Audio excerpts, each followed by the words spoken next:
Magandang oras mga kababayan, mga ka-Golden Boy. Medyo nabaling lang ang ating pansin dito sa mga nawawalang sabungero. Pero pala sa Senado ay mayroon ng milagro na nagaganap. Ang dating Escudero 11 ngayon ay Escudero 13 na, 13 na. At siguradong panalo na ito sa butuhan na sa 28 Congress ay si Escudero pa rin ang Senate President. Nako, talagang sinisigurado nila, no, mga kababayan, mga ka-Golden Boy, na manatili pa rin si Escudero. Ito'y sa palagay ko preparasyon ito nila para sa impeachment ni VP Sara, para ang desisyon ng Senado ay pabor pa rin doon kay VP Sara. Anyway, atin muna pakinggan ang balita courtesy sa atin ng UNTV. Mayroon ng mahigit 13 senador na pumirma sa pinapaikot na resolusyon pabor sa pananatili sa liderato ni Senate President Francis Escudero. Umaasa si Senate President pro tempore Jinggoy Estrada na hindi na magbabago ang desisyon ng mga senador na pumirma sa resolusyong ito sa pagpapatuloy ng liderato ni Senate President Francis Chis Escudero. Pagdating anya ng July 28 ay maaaring hindi na kailanganin pang magbotohan ng mga senador kung sino ang magiging Senate President. Sa halip ay magsusumite na lang sila ng sulat na may mahigit 13 boto na sila pabor kay Senator Escudero. Ito mga kababayan, sandali lamang meron akong nasilip dyan na mga move, di ba? Una ay ang pagiging Senate President ni Escudero, ayon sa mga chismis ng ating mga luminaries, ay para sa proteksyon talaga ni VP Sara yan, na hindi ma-impeach. Kasi Escudero 13 na. Kung nakita nyo nung nakaraang kaso sa di ba, sa Senado, yung nakaraan ay di ba nagbutuhan din at nanalo ang grupo ni Escudero at kawawa ang grupo ni Coco Pimentel at ni Risa Hontiveros. Ngayon si Risa Hontiveros nag-iisa na lang Kasi meron ding ibang grupo na tinatawag na itong mga manoy sa Senado. Walang iba kundi itong grupo na ito ay within the leadership of Tito Soto. Ito yung grupo nila Mig Zubiri, nila Ping Lacson, kasama na diyan si Lito Lapid at Mig Zubiri. Basta't minority ang grupo nila na lahat ay veterans, mga veteranong may edad na mga senador. So kapag nanalo si Chis Escudero sa butuhan sa 28, ay magiging minority leader si Tito Soto. Ngayon ang maganda kasi kapag si Tito Soto, kasi sinusunod talaga ni Tito Soto ang mga rules of impeachment. Hindi kagaya nung nakaraan, di ba? Grabe ang noon, di ba? Ang nangyayari. Biglang nakalimutan natin dahil sa sabungero issue natatabunan. Pero ganun pa rin pala ang dahan-dahan na kumikilos ang grupo ni Escudero para makuha nilang majority vote. Kaya ito na nga, nangyayari, 13 na ang bubuto sa kanya. Pero baka sakaling magbago pa yan. Pero anyway, meron akong nasilip diyan kay Chis Escudero. Halimbawa, ma-impeach si VP Sara. Diba? Sino bang papalit sa Vice President? Mga kababayan. Well, pwedeng papalit ang diba? Ang Speaker of the House, si Romualdez. At pangalawang papalit dyan kapag nawala si VP Sara ay of course ang Senate President. Kaya automatic na Vice President si Chis Escudero dito kapag na-impeach si VP Sara. Kaya ang nagaganap na ito ay dalawahan dalawa ang tatamaan ito. Ang proteksyon kay VP Sara at pwedeng magiging Vice President. Automatic si Chis Escudero kapag na-impeach si VP Sara. Kaya nga marami ang nagsabi na may ambisyon daw si Chis Escudero na magiging president. Diba? Kasi kapag nagiging Vice President yan, Kapag na-impeach si Sara, automatic siya maging vice president, ay sa susunod na eleksyon, baka presidente na, di ba? Ganyan lang yan. Sa politika, ang kailangan, ang hinahangad ng lahat dyan ay magiging presidente. Katulad ng iba, di ba? From congressman, nagiging senador. From senador, nagiging president.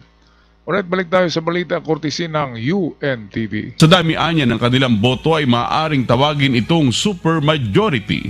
Paglilinaw naman ni Estrada, walang pinaikot na resolusyon kundi tulong-tulong ito sa mga bahagi ng mga senadora. We have enough numbers, more than 13 I suppose.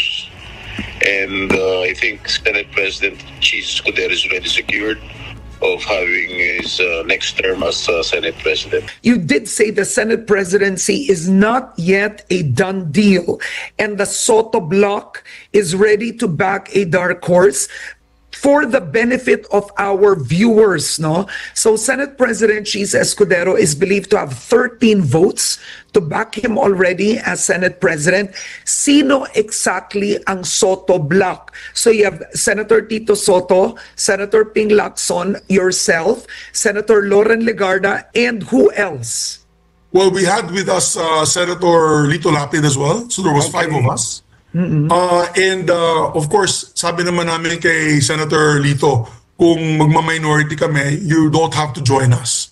Diba? Because you may want to be with the majority for obvious, for different reasons. So, we're counting if we do not make it on the 28th of July, Senator Soto will be our minority floor leader. Ayan, so automatic si Soto sa minority. Pero, mayroon pang butuhan yan na mangyayari sa 28. Pwedeng yung 13 ay pwedeng mayroong mag-withdraw na 2 kasi si Bam Aquino at si Kiko Pangilinan ay doon daw pumirma sa kay Cheese Escudero Kaya very unlikely, di ba?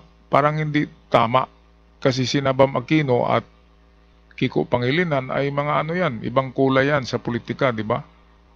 Kaya kailangan doon sila sa opposite. So, ano ba ang opposite? Opposite, so minority.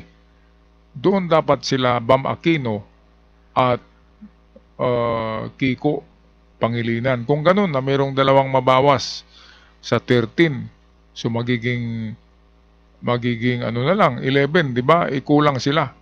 At baka ang minority ang magiging majority. Pagdating sa botohan, ay baka matalo ang kampo ni Cheese Escudero. Grabe talaga tong dito sa Senado, no?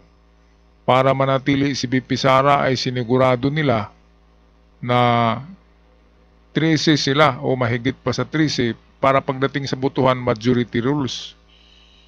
At si Escudero pa rin ang mag-preside ng impeachment. At alam naman natin, di ba, na si Escudero ay kumikiling sa kabila. Kaya mangyayari, pwedeng ma-acquit si BP Sara dito. Grabe. Kapag nandyan si Cheese Escudero, pero kapag si Tito Soto ang upo, ay fair yan kasi balancing si Tito Soto. Kaya marami ang bumilib dyan, kahit artista yan, ay matalino pala itong si Tito Soto. Alright, so tapusin natin ang video courtesy sa atin ng ANC Digital News with Karin Davila and Megs Subere. And the membership are as follows, as you mentioned, myself, Loren Legarda, and Ping Lacson. Okay. And but what we happens? consider ourselves the veterans bloc, and so Okay. But hopefully what happens we can make to- changes in the Senate. Yeah, so you said you would be the minority, no, which is ironic because what happens now to the block of Senator Risa Ontiveros, Senator Kiko Pangilinan, Senator Bam Aquino, who the public believed earlier would be the minority, they would be the check and balance in the Senate, considering the minority was Senator Coco Pimentel and Risa Ontiveros. What happens to them? Actually, naawa nga ako, ma'am, kay Senator Risa Ontiveros. She campaigned hard for her candidates, but unfortunately, I was told by my friends from the other side that they're going to support Senator Escudero.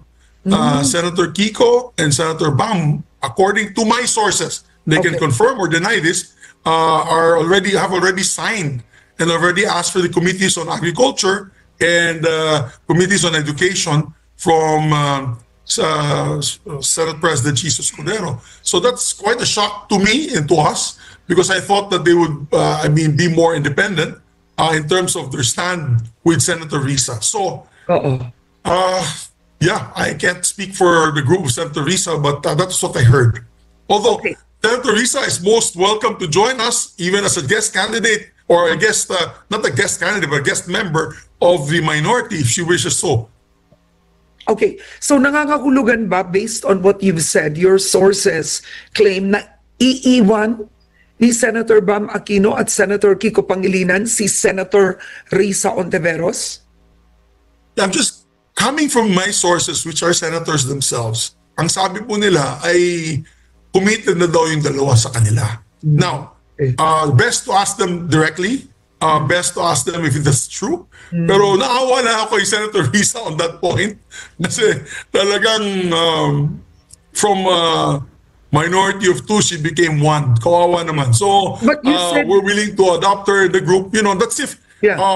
everything falls into place on Okay. the 28th, and Senator Cheese has the numbers. But we're You doing said- this, Karen. We're trying to come up with an alternative candidate Okay, now, so that we can try to bring back the integrity of the Senate. Ayan, so yan ang tama na maghanap talaga ng tinatawag na dark horse na matalino na magiging Senate President para hindi magiging malasado na kagaya ng nangyari nung kamakailan lang, di ba? Na kung saan ay manipulated yung yung botohan yung nakaraan automatic. Automatic na pabor kay BP Sara. Pabor kina Bongo at kay Bato de la Rosa, si Chis Escudero. Kaya nga merong loyalista na 11. Kasi senador ngayon, 13 na eh. Ibig sabihin ay nag-recruit pa sila ng bagong membro.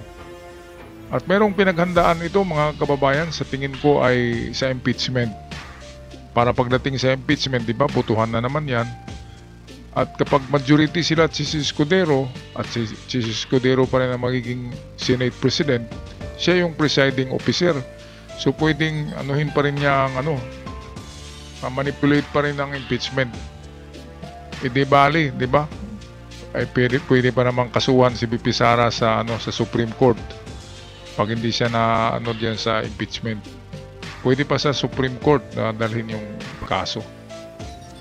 Okay, so ang maganda dito sa minority ay mga veteran, si Ping Lacson, Tito Soto, Mig Zubiri, si Loren Ligarda, Lito Lapid at iba pa. Meron pang iba pa. At sana ay si Bam Aquino at Kiko Pangilinan ay lilipat sa minority para magiging majority ito. Alright, so ako'y magpaalam ng mga kababayan. Maraming salamat sa lahat. At sa mga bago pa lamang nakabisita sa channel, huwag kalimutan mag-subscribe.